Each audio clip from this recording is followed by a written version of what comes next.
দেখতাম বিয়ের পরে নতুন জামাই আর বউ শুধু আত্মীয়র বাড়িতে ঘোরার উপরে থাকতো। তো আসসালামু আলাইকুম সবাইকে, সবাই কেমন আছেন? আশা করি সবাই অনেক ভালো আছেন। আলহামদুলিল্লাহ আমরাও অনেক ভালো আছি। তো আগে অন্যদের দেখতাম নতুন জামাই বউ শুধু দাওয়াত খেতে যেত, আর এখন আমাদের হচ্ছে এরকম। কয়েকদিন থেকে শুধু দাওয়াতের উপরে আসি। আজকে আমার ছোট খালার বাসায় দাওয়াত ছিল, তো তাড়াহুড়ো করে রেডি হয়ে দুপুরবেলা আমি আর আপনাদের ভাইয়া আর আমাদের আম্মা জানটা চলে যাচ্ছিলাম খালাদের বাসায়। আমার শ্বশুর বাড়ির সবাই আসবে, তারপরেও আমি আর আপনাদের ভাইয়া আগে যাচ্ছিলাম। ছোট খালাদের গ্রামে 2 দিন ধরে মাহফিল হয়, তো সেই মাহফিলে আমাদের শ্বশুর বাড়ির সবাইকে দাওয়াত করেছে। তো তাড়াহুড়ো করে আমি চলে যাই। গাড়ি থেকে নামতেই আমার খালাতো বোন আর মামাতো বোন দেখেন আমার আম্মাজানটাকে নিয়ে চলে গেছে।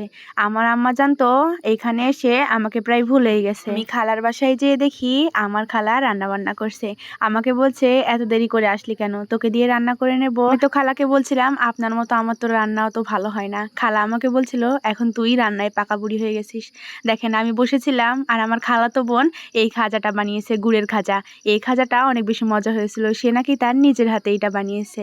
দেখেন আমি এসেছি তাই আনন্দে কোথায় রাখবে কি দেবে ভেবেই পাচ্ছে না। আমি বোরখা টোরখা খুলে চলে আসি রান্না করতে। আমার খালা রান্না খেতে চেয়েছে আর আমি রান্না করব না সেটা কি হয় বলেন? আমার খালা ডাল রান্না করেছিল চর্বি দিয়ে, আমি এসে মুরগির মাংস রান্না করছিলাম। আমার খালা তো পাশে বসে থেকে রান্না দেখছে আর বলছে আমার সেই ছোট্ট মেয়েটা আজকে রান্নায় একদম পাকা বুড়ি হয়ে গেছে। আমার আম্মা গল্প করে আমি নাকি যখন ছোট ছিলাম, মানে যখন হয়েছি, আমার ছোট খালাই নাকি আমার সবকিছু করে দিত। আমাকে ঘুমিয়ে দেওয়া, আমার কাপড় চোপড় ধুয়ে দেওয়া সবকিছু নাকি আমার ছোট খালা করতো।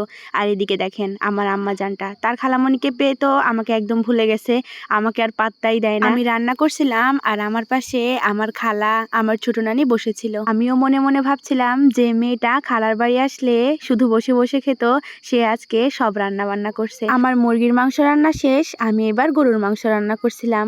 আমার রান্না দেখে তো খালা বলছিল অনেক মজা হবে খেতে। তো গরুর মাংস রান্না বান্না করে মাছ ভাজি করব, তারপরে পোলাও রান্না করব। আর আগে আমার খালা ডাল আলু ভাজি অনেক কিছু রান্না করে রেখেছেন। আমি কিন্তু গরুর মাংসের ভেতরে আলু দিয়ে রান্না করি। মাংসের এই ভেতরের আলুটা আমার খেতে অনেক বেশি মজা লাগে। আমার মাংস না হলেও হবে, তবে গরুর মাংসের ভেতরের এই আলুটা আমার লাগবে। গরুর মাংস রান্না শেষ করে আমি মাছ ভেজে নিয়েছি, তারপরে পোলাও রান্না শুরু করে দিয়েছি।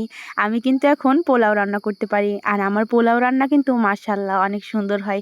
আলহামদুলিল্লাহ আস্তে আস্তে আমি একদম পাকা রাঁধুনি হয়ে যাচ্ছি। আমি রান্না করছিলাম আর আমাদের আম্মাজান দেখেন জালসায় গিয়ে জেদ ধরে অনেক কিছু কিনে এনেছে। কিনে আনার সাথে সাথে বেলুনটা ফাটিয়ে ফেলেছে। আমার প্রায় সব রান্নায় শেষ, এখন শুধু আমার খালা ডিম ভাজি করবে, তাই ডিমগুলো সিদ্ধ করে নিচ্ছিল। তারপরে সন্ধ্যাবেলায় আমার সব জায়েরা চলে এসেছে, আমার শ্বশুরও এসেছিল, তাদেরকে নাস্তা দেওয়া হয়েছে। যেহেতু মাহফিলের দাওয়াত রাতেই দেওয়া হয়, তাই জন্য আমার খালারা আমার শ্বশুর বাড়িতে রাতেই দাওয়াত করেছিল, তাই জন্য আমার সব জায়েরা বিকেলেই চলে আসে। তো সবাই মিলে নাস্তা খাওয়া শেষ করে আমার খালারা রাতের খাবার খেতে দেয়, কারণ রাতে খাওয়া দাওয়া করে আমরা আবার বাসায় চলে যাব। তো সবাই মিলে একসাথে খাওয়া দাওয়া করছিলাম আর সবাই বলেছে রান্নাটা মজা হয়েছে। মানুষের সুখে থাকার জন্য কিন্তু রাজপ্রাসাদের প্রয়োজন হয় না, সেইটা আমি আমার খালাকে দেখেই বুঝি। আমার খালার মাটির এই ছোট্ট কুঁড়ে ঘরে অনেক বেশি সুখ, আলহামদুলিল্লাহ। সবাই আমার খালার জন্য দোয়া করবেন এবং আমাদের জন্য দোয়া করবেন।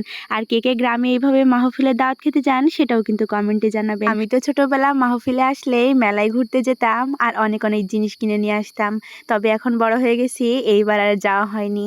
তো আমাদের ভিডিও এ পর্যন্তই। রাতে আমরা বাসায় চলে যাচ্ছিলাম। ভিডিওটা কেমন হয়েছে অবশ্যই কমেন্ট করে জানাবেন। আল্লাহ হাফিজ সবাইকে।